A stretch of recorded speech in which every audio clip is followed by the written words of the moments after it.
quando eu comecei a fazer live, eu olhei, era o pior momento da minha vida, literalmente. E quando eu comecei a fazer, eu já estava passando pelo tratamento de depressão, já estava ali no momento onde eu sabia, porque tem muita gente que procura e fala assim, eu quero fazer live, eu tô mal, tal. Eu falo, cara, quando eu comecei a fazer live, eu já estava sendo, né, uma pessoa, já tinha sido clinicada, eu já estava medicado, eu estava passando pelo processo de você se curar, né, e usei como forma de terapia. Quando eu liguei Te ajudou, não era o remédio. Não era o remédio, era uma terapia, era uma forma de terapia para eu estar com pessoas. Porque quando você entra em depressão, você quer se isolar. Quando você entra em depressão e você tem pessoas ao seu redor, cara, vira uma zona de conforto. Não tem como falar que não. Se você tiver com a casa, se você tiver com a comida, se você puder ficar no quarto o dia inteiro, você fica no quarto o dia inteiro e você não sai dali. No meu caso, eu tava sozinho. Então era um negócio do tipo assim, se eu ficar deitado, amanhã eu não tenho onde dormir. Eu já não tenho muito o que comer. Se eu não for atrás do que comer, eu não vou ter nada absolutamente. Então, quando eu olhei aquilo, eu falei, eu preciso fazer coisas. Eu tentei pensar de uma maneira racional.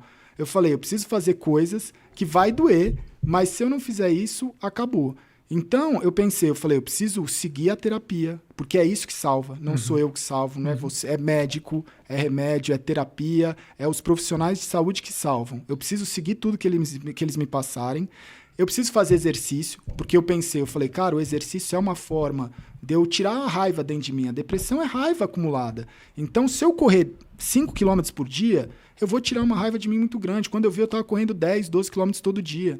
E alimentação, porque é uma coisa que uma coisa junta a outra. Eu falei, se eu fizer os 3, eu vou estar bem. Quando eu olhei e falei assim, o que mais que eu posso fazer? Porque eu estou isolado. Eu tenho meu computador, eu tenho internet, eu conheço dos jogos, sei que esse mercado de streaming é algo que pode, né, já estava crescendo, mas eu acho que ainda está no começo, porque a internet, jogos, você está sempre no começo. Parece que sempre está bombando, mas sempre tem gente que não sabe o que é. Então você tem sempre gente nova para chegar.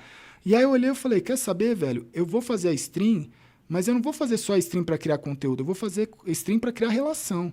Porque é isso que eu estou precisando. Eu preciso me relacionar. Perfeito. E aí, quando eu comecei a fazer live, tinha 5 pessoas, 10 pessoas, eu comecei a trocar ideia com o cara de vida. Eu comecei a trocar ideia, que o cara entrava lá e falava, você vai jogar o quê? Eu falava, sei lá, velho, mas que bom que você tá aqui, porque agora eu tenho com quem conversar. Ótimo. Então, legal. O que eu vou jogar virava o plano de fundo para alguma coisa que eu tava trocando ideia de algum assunto ou de alguma coisa boa. E aí começaram a surgir dúvidas de tipo, cara, você tá chapado? Você tá drogado? O que é? Eu falava, mano, eu tô tomando remédio.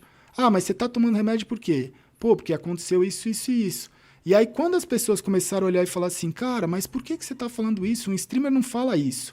Aí eu falei assim, cara, a gente tá no meio da madrugada. Eu fazia live, começava às 8, madrugada inteira, até o horário que eu aguentava, até meio-dia, 11 horas. Eu não gostava muito dos todinho, que eu chamo a molecada. Dá meio-dia, eu falava, saída do colégio, não vou ficar aguentando os todinho no chat. Porque naquela época eu tava, né? Você também tá raivoso. Claro. E aí, no meio da madrugada, uns caras vinham com os papos e eu falava assim, mano, se eu não te contar a minha história, por que você vai me contar a sua? Sabe? Porque você tá fudido, eu tô fudido.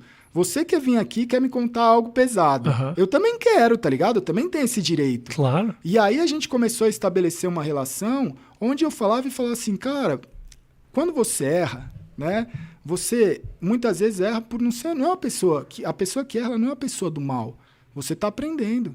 Né? Você vai cometer erros na sua vida. E tem coisas que você vai passar que a culpa não é sua. Igual eu estava falando lá de separação, briga familiar, muitas vezes a culpa não é sua. Então você vai ter vergonha disso? Coisas que aconteceram comigo, o pessoal falava, você não tem vergonha? Eu falava, mas mano, a culpa não é minha. Por que eu vou ter vergonha de falar que aconteceu isso, ou que aconteceu aquilo, ou que eu passei por isso? Eu falava assim, cara, se eu não tirar isso de dentro de mim e dividir com as pessoas, eu vou ficar segurando esse peso. E esse peso vai se transformar de novo em depressão ou em alguma coisa que eu acho que foi muito mais racional pelo instinto de sobrevivência. Eu acho que isso aí foi instinto de sobrevivência.